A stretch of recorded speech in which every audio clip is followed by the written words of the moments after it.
Satan would kill God if he could, but he can't. So he kills babies because he knows it wounds the heart of the Father and causes chaos on the earth. You see, abortion is actually the sacrament of Satan.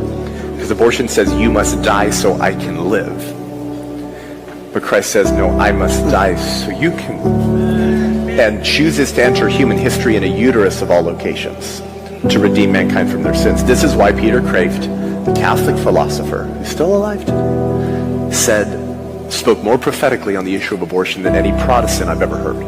And he said, don't you know, church, abortion is the demonic parody of the Eucharist.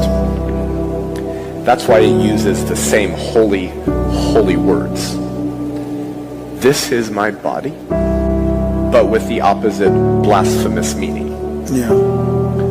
Do you think it's a coincidence that the central phrase of the entire abortion industrial complex and the culture of death today are the same words of our Savior at the First Communion, this is my body?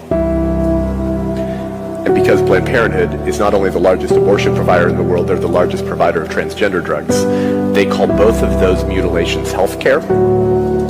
Did you know this? What do they call transgender surgeries? Gender affirming. What do they call abortion? Reproductive. Right. They call them both health care. And so if they can't get the babies in the womb, they'll get them outside the womb. They defend both practices using bodily autonomy arguments.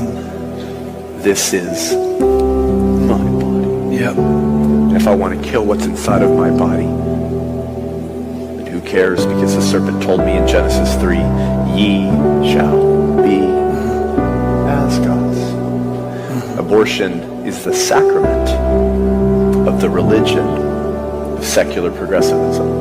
So when Christ says, this is my body, I go break it for you now. Take and eat in remembrance of me. Guys, all human conflict is ultimately theological.